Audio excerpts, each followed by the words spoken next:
Now we have another special speaker, the last one in the morning session, Dr. Anuradda Ganesh.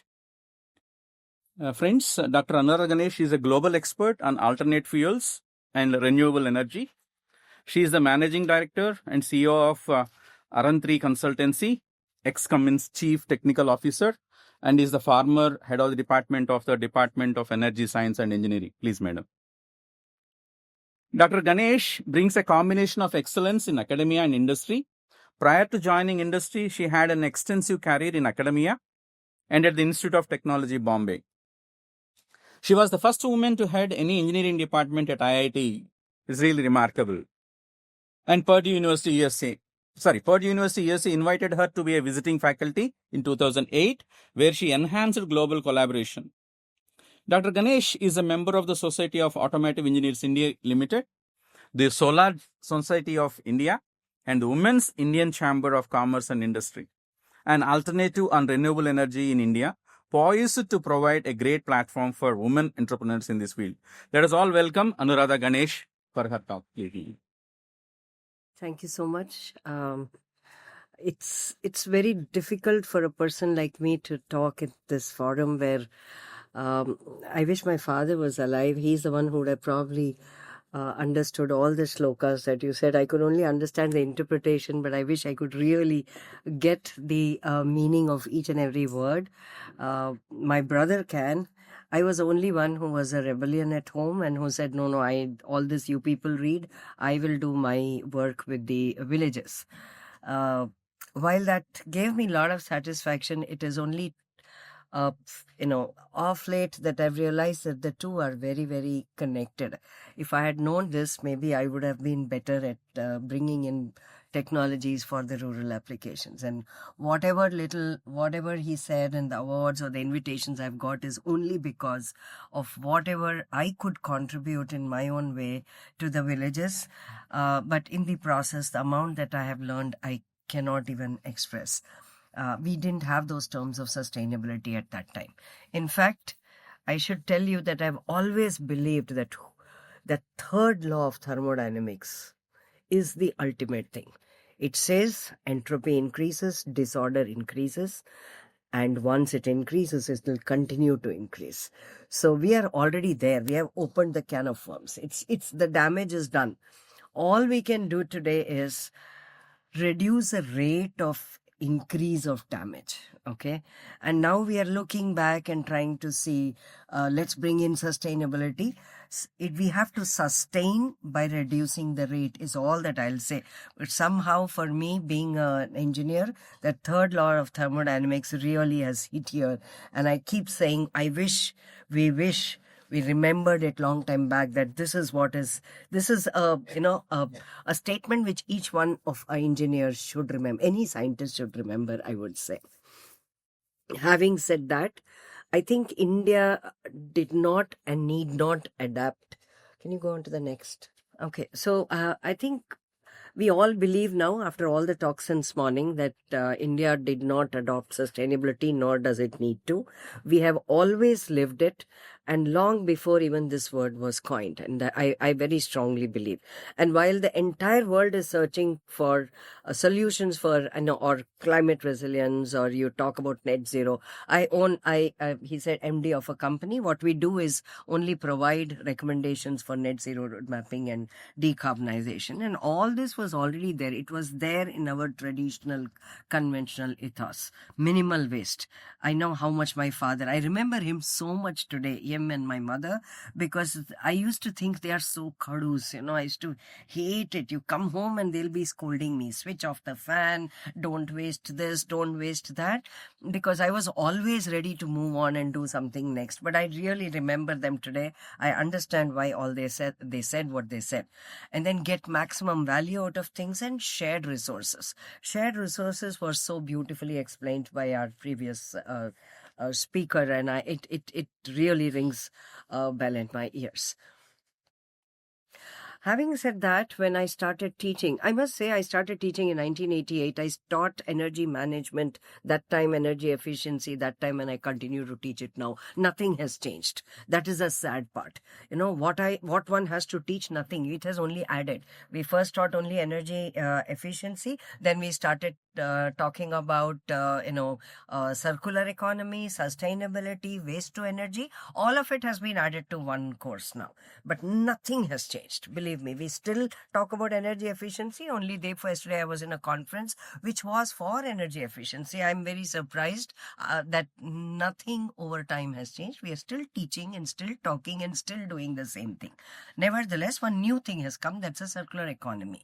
We want to shift from linear economy to circular economy. It's a big economic subject today. And there are 9 R's to it, right? That's how I teach in the class. There are 9 R's you must know. There is refuse, there is reduce, there is reuse, repair, refurbish, remanufacture, repurpose, recycle, recover. Don't we like to hear that? It's so wonderful. We say 9 R's. Beautiful. Let's talk about that. Refuse. We always used banana leaves for festivals. Reduce. Jugaad has even found a place in the dictionary, right? We have always tried to do more with less. We have always done that. Reuse. How many people have the quilts in the house which are made out of old saris? How many of their kitchens have the bottles which are reused to store masalas? I think all of us do it. In fact, I being a woman and I do a lot of work in the kitchen, I can actually give you an example for each one of them from just these 9 R's. I won't do that. Then you will again, there'll be a name given. So let's leave that. Repair, mochi, darzi, metalsmith. We know all of them, right? We had all of them. But today we won't go to a mochi. Do you even find a mochi nearby? It's so difficult to find one. And slippers, the footwear. Darzi is a tailor. Okay. And these are very common. You have something is very long and now your sister is short, so you go get it stitched or you just do a little rafu. How many of you even remember rafu today? I don't think. Very good. Okay. All right. So what I mean to say is it's something which slowly is going away. Was going away. Let me not say is going away. Okay. And then comes refurbish. Before Diwali, we will go and we will, revarnish the furnitures. There is a whole street in Oshiwara which does this. In fact, if you come to my house, all my furniture is bought from Oshiwara. I went there not because of sustainability. I went there because you have those old Mughal furniture which are very beautiful, very good craft work. It looks really beautiful and it is very cheap. So I bought it. But then that's what is sustainability, and we've been practicing it for years. Then comes repurpose. I don't know how many of you have seen that, but we have that, there is I don't know which tree, which has got a bird's nest like thing, which they use it as fufa. Okay, they use it to scrub yourself, scrub the body. And believe me, that one thing which is so beautifully made costs 50 rupees. And my father used to laugh and say, I got this for you. I saw it I was going for a walk and I saw this. Use it. So repurposing, we do that. Recycle. Today it is banned. What is banned? Kabadiwala. Because security reasons, coming into the campus, coming into a building, Kabadiwala cannot come. But Kabadiwala, believe me, used to more than 70% of the recycling was done. We were leaders in recycling. India was leaders in recycling. We had a fantastic way of doing it. We had the Kabadiwala coming. I remember in every kitchen you would have plastic papers. After removing that milk, all the plastic, those pouches used to be washed and stuck onto the sink, and then you take it, collect it. All the newspapers, all the tins, all the glass bottles, name it, and it used to be segregated at home. Today we are requesting for segregation. We are saying if you don't segregate, we'll fine. I mean, why? This was all which was with us already. Nothing works, really. I mean, I'll tell you, in Bangalore, I am a person who works in biomass. So I was setting up a biogas plant and I wanted to take some, we were collecting the waste And we suddenly realized that waste is all mixed and there was so much mud. So we went to the MLA and because the corporation there, and he said, Madam, you want your life to be intact, please just leave this office now. What was happening was, because it is weighed and you get money at the weighbridge, okay, they would put a layer of mud, put water in it so that becomes heavy, and then all the segregated waste will come out and get mixed in the truck. Okay, this happens in Bangalore. I'm just telling you, this has happened, and I've gone and talked. So we have found, of course, we find our own ways of doing it. We directly talk to the societies, which is not easy. That also happens. And it's not the question of Bangalore. This happens in every city. Okay, the reason is one wants to segregate, the other wants to get money out of it. So these things happen. But nevertheless, I think if we give the kabaddi wala a license and we give him some number, okay, that person can actually be a very good recycler for us. Then recover. Now, recover, I have a story to tell you. In fact, when I was asked to present, I started thinking about the story. When I was in childhood, I had listened to it. So that's where the AI comes into picture. I vaguely remembered the story. I asked 2-3 people, they didn't know it. So I put it in the net. I put it in Claude and searched for the story, and I got the story. And I will show you the story. The story is, once goddess Lakshmi was passing by through a meadow where there are 2 versions of the stories. I'm giving you one version where the cows were grazing, and please, she offered them any boon they desired. They said, no, we don't want any gift from you. You are never at one place. You are always moving away to different places, so we don't want you. She says, no, please take. So then the cows say, okay, if you must stay, reside in our dung and urine. Okay, cow dung and urine. So that's how this, these are truly holy. And believe it or not, the way we will look at it is, Mahabharata encoded these things as mythology. Modern technology now validates that circular economy begins with seeing Lakshmi in the waste. And I should tell you that today cow dung is used for making energy. It's a source. And Gomutra is a source of medicine. It has medicinal values. And this is something which we knew long term. Believe me, when I had just started my career, I had gone to Jaipur for a conference. They were, those MLA and all, corporators and there, because we wanted to tell them, please use the waste, municipal solid waste. From that time, we are talking about using municipal solid waste. Now, again, nothing has changed there. This is some way back in 1991, I'm talking about. And the person who was supposed to give the keynote address from that time DNRE, DNES, it used to be. Now today it's MNRE. That time it was a department.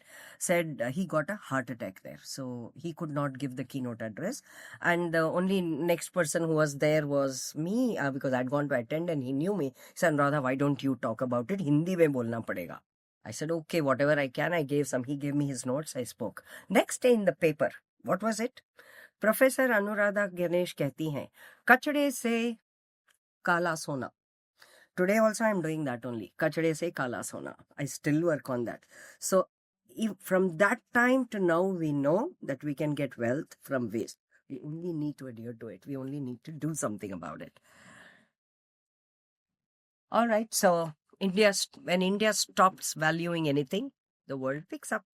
So we had everything with us, but we are very happy to let it go. Millets has come back as superfoods.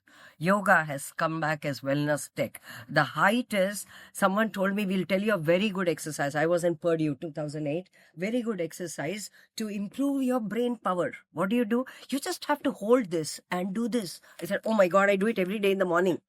Okay. So yoga, wellness tech, Ayurveda, Khadi, Panchagavya, that is that organic agri-tech, and sharing. He talked about sharing, right? Sharing of water. We talk about Uber and Ola today. Sharing.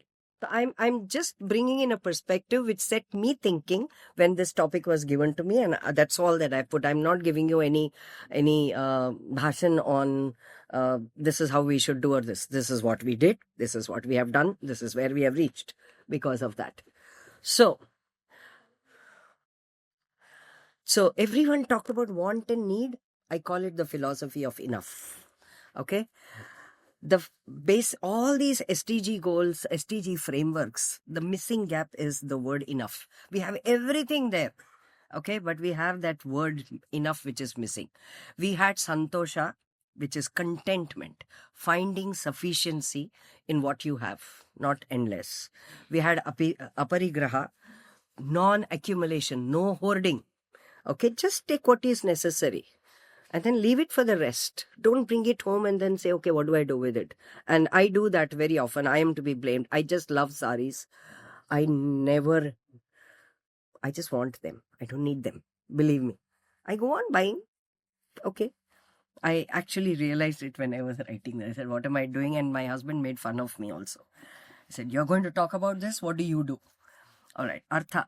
Wealth is one of the 4 goals which have to be balanced: dharma, kama, moksha, and this too. All right, I'm going to skip all this before she rings a bell. I know you're going to ring a bell. I will stop there. I will. Okay. I'm going to, because all I have written is the different philosophies that we have and the modern equivalent technologies. You can use my slides and see what, because I can go on adding digital twins, carbon. They're all different types. You want to do a duty, you want, in fact, I'll show you this also. This should be better in that. Circular. Yeah, so if you look at this, if we say, enjoy through renunciation, do not covet, access, not ownership, what is all this? Sharing economy, circular economy is all that only. Okay, then intergenerational equity we talk about, that is also apattim cha satatam rakshet. Everything, everything was there in our philosophy. We just let it go. We are using it when it has come back from the UN and United Nations. That's all. We just have different words. All right, with that, I just wanted to give you some, again, if you wanted some examples, just to prove my point. Gobar gas composting is nothing but clean fuel. And then we talk about lime, mortar, and surki, cements, 8% CO2. Okay, that's low carbon construction. Like that, we can go on. I just added made one list. We can make more of it. So I want to finish it by saying sustainability is not something India needs to import. Stop giving it to them and importing it back. Sustainability is something which we need to remember. Let's just get back to our roots. If we blend our timeless wisdom with emerging technologies, I think we can lead the sustainable future, and that's all that I have to say. Thank you.